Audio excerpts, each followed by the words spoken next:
Today, we're diving into a new kind of geopolitical strategy, one where the battlefield isn't just land, sea, or air, but also the very screen you're looking at right now.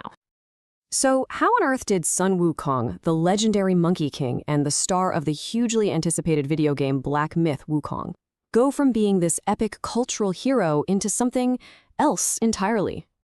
Well, because according to one really detailed analysis, this beloved character is now being placed at the heart of a very sophisticated military propaganda campaign, a strategy designed by China and aimed squarely at Taiwan. So let's get into exactly how this would work.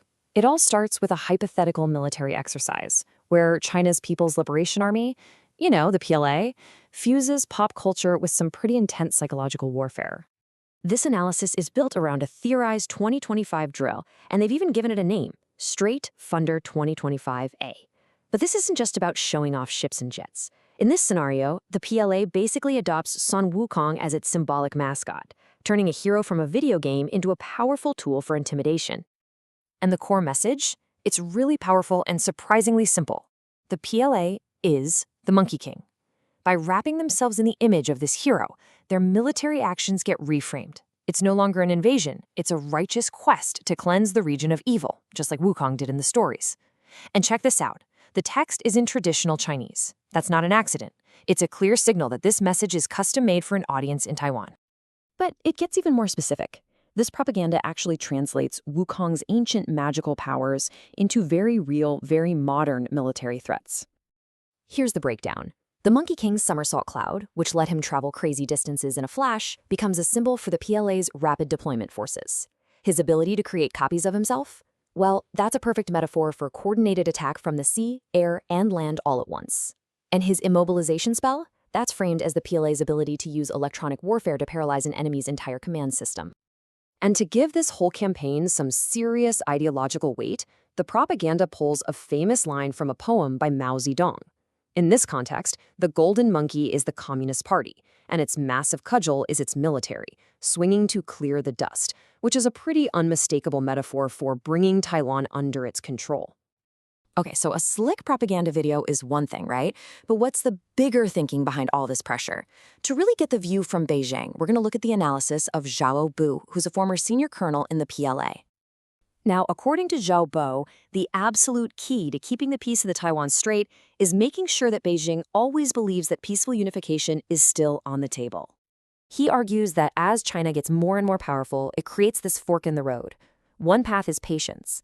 On this path, growing strength leads to more confidence that time is on their side. But the other path is impatience, where that very same strength, if it's provoked, could fuel a desire to just resolve the whole thing with force. And in his view, the path China takes really depends on the actions of Taiwan. This brings us to China's own version of strategic ambiguity. Zhu Bu makes this really interesting point. He says that while America's ambiguity might be a fig leaf hiding declining power, China's is the opposite.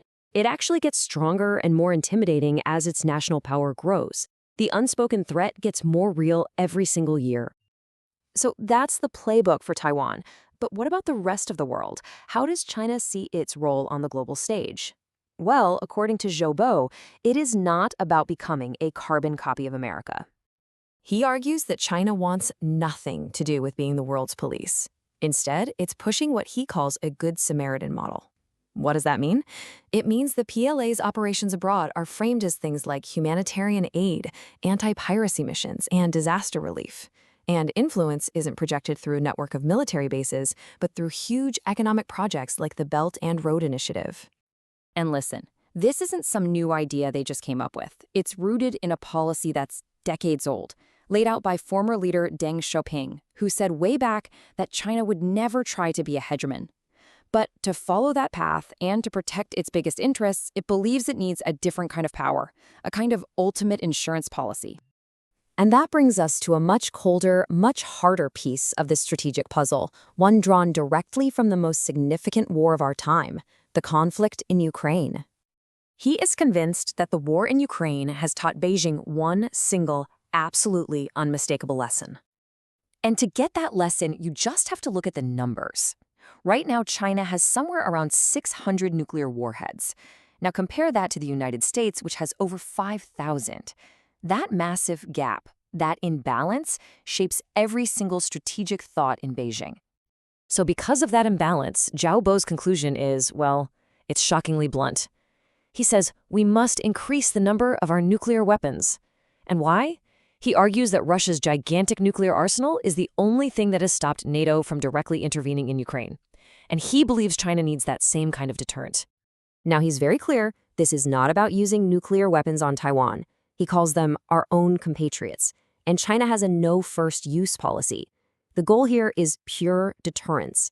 It's about building an arsenal so big that the United States would, and this is his phrase, never, ever think about letting a conventional fight over Taiwan escalate to a nuclear one. So you see the arc here?